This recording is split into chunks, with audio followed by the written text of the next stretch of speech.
മാന്യ ശ്രോതാക്കൾക്ക് നിയമ പാഠത്തിലേക്ക് വീണ്ടും സ്വാഗതം. ഞാൻ അഡ്വക്കേറ്റ് സി ആർ അജയകുമാർ. നിങ്ങൾ കേട്ടുകൊണ്ടിരിക്കുന്നത് റേഡിയോ ബെൻസിഗർ 107.8. നിയമ പാഠത്തിൽ നമ്മളിന്ന് സംസാരിക്കുന്നത് വിവര സാങ്കേതിക നിയമത്തെക്കുറിച്ചാണ്, IT ആക്ടിനെ കുറിച്ചാണ്. സൈബർ കുറ്റകൃത്യങ്ങൾ വല്ലാതെ വർദ്ധിച്ചുകൊണ്ടിരിക്കുന്ന ഒരു കാലഘട്ടമാണിത്.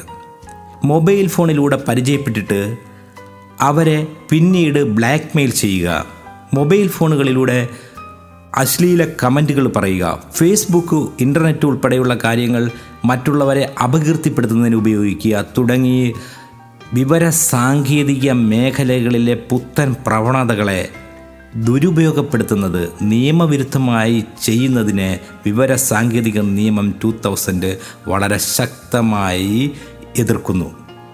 സൈബർ കുറ്റകൃത്യങ്ങളിൽ ഏർപ്പെടുന്നവർക്ക് കർശനമായ നിയമ നടപടികൾ ഉണ്ട് എന്നുള്ളതാണ് വാസ്തവം. മറ്റുള്ള കേസുകളിൽ ഉള്ളതുപോലുള്ള സാക്ഷിമൊഴികളെടുത്ത് ആ സാക്ഷിമൊഴികളുടെ വൈരുദ്ധ്യത്തിൻ്റെ അടിസ്ഥാനത്തിൽ പ്രതികളെ ശിക്ഷാവിമുക്തമാക്കുന്ന കാഴ്ച പലപ്പോഴും നമുക്ക് നിയമരംഗത്ത് കാണുവാൻ കഴിയുമെങ്കിലും സൈബർ കുറ്റകൃത്യങ്ങളിൽ തെളിവ് വളരെ സുതാര്യമാണ്. ഒരു മെസ്സേജ് അയച്ചു എന്ന് പറഞ്ഞാൽ അതിനെ നിഷേധിക്കാൻ കഴിയില്ല. ആ മെസ്സേജ് വളരെ കൃത്യമായും മൊബൈൽ ഫോണിൻ്റെ മെമ്മറിയിൽ ഉണ്ടായിരിക്കും.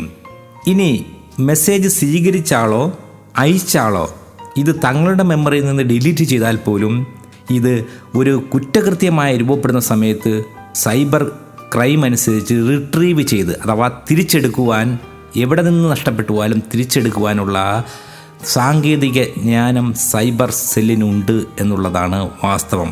അതുകൊണ്ട് തന്നെ സൈബർ കുറ്റകൃത്യങ്ങളിൽ തെളിവ് നിഷേധിക്കപ്പെടാത്ത ഒരു സംഗതിയായി കോടതിയുടെ മുമ്പിൽ വരും. അതുകൊണ്ട് തന്നെ ഇത്തരം കുറ്റകൃത്യങ്ങൾ വിചാരണ സമയത്ത് വരുമ്പോൾ ശിക്ഷ ഉറപ്പാകും എന്നുള്ളതാണ് വാസ്തവം.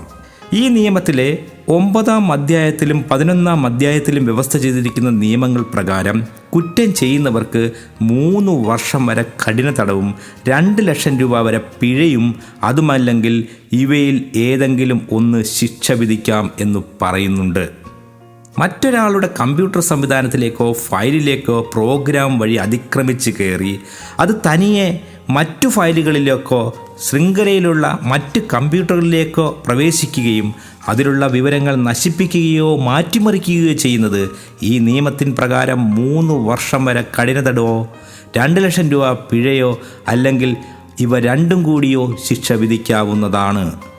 നമുക്ക് വിമലയുടെ വിഷയത്തിലേക്ക് മടങ്ങി വരേണ്ടതായിട്ടുണ്ട്. വിമല എങ്ങനെയാണ് ഈ വിഷയത്തെ ഓവർകം ചെയ്തത്?